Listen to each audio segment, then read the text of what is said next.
Hey guys and gals, what's up? I got an unboxing here for you. It's for the Xbox One Elite wireless controller.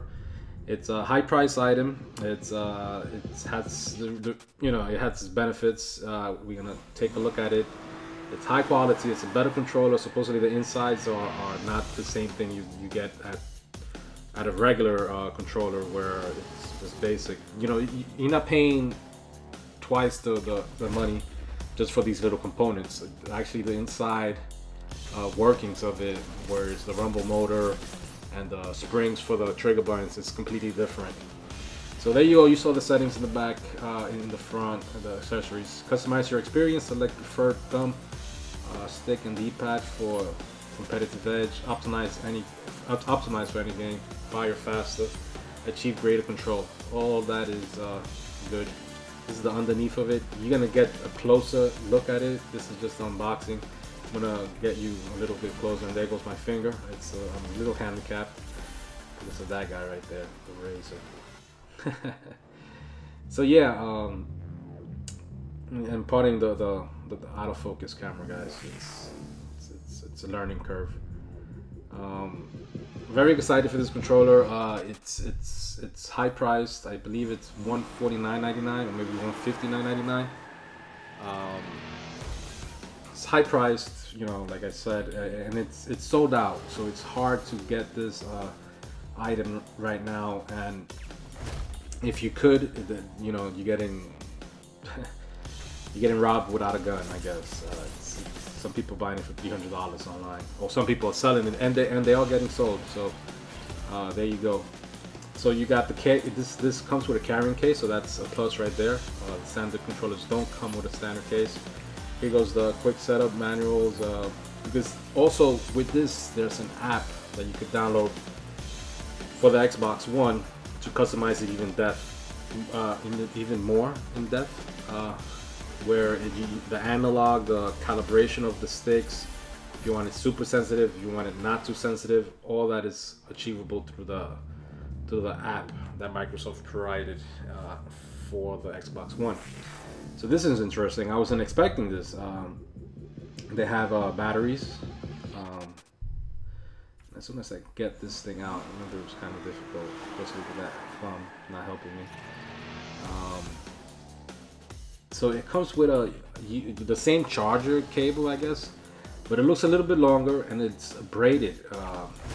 It looks like high quality. It won't get mangled up, and you know, if you guys know about it, some of those wires, the regular USB wires, they get, you know, if you step on it, if you leave it on the floor, people step on it, it gets chewed up and it comes apart.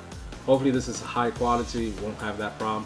When I did look at it afterwards, it does not have you know, if you want that, the LED on top of it, when you have the controller charging, you know, where it turns amber color where it's charging, and then a solid white when it's fully charged. It does not have that. There goes instructions, pretty straightforward. Here's the carrying case, nice little Xbox logo in it. Feels sturdy, feels hard. It's a hard shell, protects it. I don't know what is that for. Maybe you could hook it up with something. Oh yeah, you could hook it up with one of those quick release O-rings that you use for climbing, that you have in your gear probably. So here we go, up close and personal with the, what was that flying by? Some dust. Yeah, beautiful controller. Like when I was like, oh wow, very nice.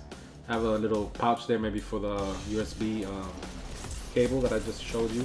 So as you can see, I'm trying to bend the hard case, and pretty hard, so it's going to be well protected, you know, as much as this could provide. You're not going to step on it or throw it around in it.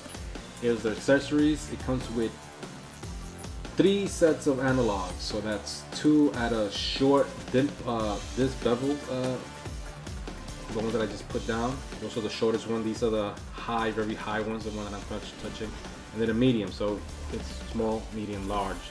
The D-pad, that's a little foam thing to hold it up nice there. I don't know what's that. Little slots to provide the paddles also too. You could take them off, reconfigure how you want. You can, if you only want one paddle, you could do it. There's 2 profiles on here. I'm feeling it. Very nice. Feels very good. What I do like about it, I think I do a close up here. I'm just moving around with my taped up hand. Here goes the trigger buttons. Very nice. Very sleek. Not too many colors jumping out on you. Chrome-ish, polished chrome, I guess. Not chrome, just a polished metal look to it. Don't know if it's metal. Feels like it. Right here, the underneath where you can see that textured, rubberized. I like the feel of that in the hand. I guess I don't have sweaty hands, but I think it'll help people that have that. It's not like the airflow controllers out there. I never had them myself. Never had a problem with sweaty hands. But I think with that texture in there, it'll help out on that. Maybe not maybe it makes it worse. Here's where the battery goes. I like that little indicators. That green switches there are the hair triggers. Where I think if I do maybe come up close, right now it's set at full regular trigger mode. If you go one more down, when you press the trigger, it's just a little shorter. Here you go. They all magnetize things. So when you go, just let it go. It snaps on. You can see like a little tug that I need to. So they don't fly out, these pieces. But real quick to change on the fly. The D-pad also comes with this circle D-pad, and it comes with a traditional up, right, and left. And what else? Down. Directionals. Here goes the other one. Goes right up. Has the standard Xbox home button, the menus button, and the systems or Windows button. I forgot. I don't know what they call that button on the left hand side. But that, the XYBC. So again, with the app and the sync button on top, the USB on top also, it all could get customized on the app. Here I'm going to show you a side by side of all the gaming sticks that you could choose from. So like I was saying, everything is customizable. You could remap the whole map, all the buttons to wherever you want. It's like if you want to have where the stick, where it's traditionally it's called the R3 button, where it's the one that you click on the R stick, you could have that as your A button, you know, like boom, you will never take off your finger from the stick. So there you can see I put the tallest ones there. It's pretty high. If you guys have used those adapters on the controller, it's just about the same height as if you would buy those adapters and put it on your regular controller, which that's what I'm using now. I forgot the name that makes the company that makes those. I'm pretty sure there's a lot of different companies, but the brand that I have, forgot what it is. But see, this is all in one. So I had a problem with those that when you pressed it to the side too much, it will flip off. You won't have a problem with these. Here are the pedals, very easy to come out. You just lift it up to a 90-degree angle and pull it right out. You can see there has a dimple where it presses that green button down there, which activates the button. Very nice. These are metal pieces because they have to be magnetized or magnetic, so it can hold to where you slide it in. You saw how that one comes out quick. I do have a little trouble here, maybe because of the angle. They come right off, they go right back in. I guess on the bottom ones, they kind of do get snug there. There you go. Again, you could use it like this, and if you guys, or you could just use one. Here I get a little confused. I'm like, whoa, what I do? Where did this one go? I figure it out right away. Maybe right away. Also, on the sync button on top, the button that you normally use to sync your console to the controller, or your controller to the console. Normally you put it. There you go. I figured it out. Normally you hold and press that to sync it, and also it has, like, if you don't want to be taking these paddles off and on, it's a quick on and off button for them. So if you do a rapid press, boom boom boom, they'll boom boom boom, they'll turn off. And if you want to turn them back on, you just hold it down. You do one continuous press, believe, or one press. Not sure. Then that you feel it rumble. When you feel it rumble, a long rumble, that means you turned it on. When you press it quick, you get like a pause rumble, meaning that it turned off. And all that information is in the instruction, guys. So if you do pick this up, hopefully it improves your game. hopefully it does to mine, because I need some. I haven't played in a long while. In a while. Right now, I'm gonna try to play some Halo 5 Guardians. Hopefully soon. Still haven't.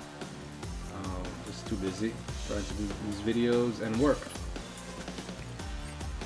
And here you go. I'm putting them here side by side. You can see the small, medium, and large. Again, you could do a large one on the right hand on the side of the controller, and a small one on the left hand side of this controller, the left stick. So it's very nice, a nice traveling case. You could put it in there when you're traveling. I'm not gonna put it in there just because. Here I go. I put the D-pad. I don't think I showed you that, guys. That's also snaps right on, stays right on. Does not come off. I'm gonna just have it out on in my living room. So yeah, there you go, guys. Very nice, slick controller. Hopefully they come out with different ones. Maybe the price goes down, maybe not. Where, you know, more exclusive, limited edition. Like maybe it would have been awesome if they would have done a Halo one. But there you go, guys. That's it. Hopefully you enjoy that. More to come, and stay tuned. Take care.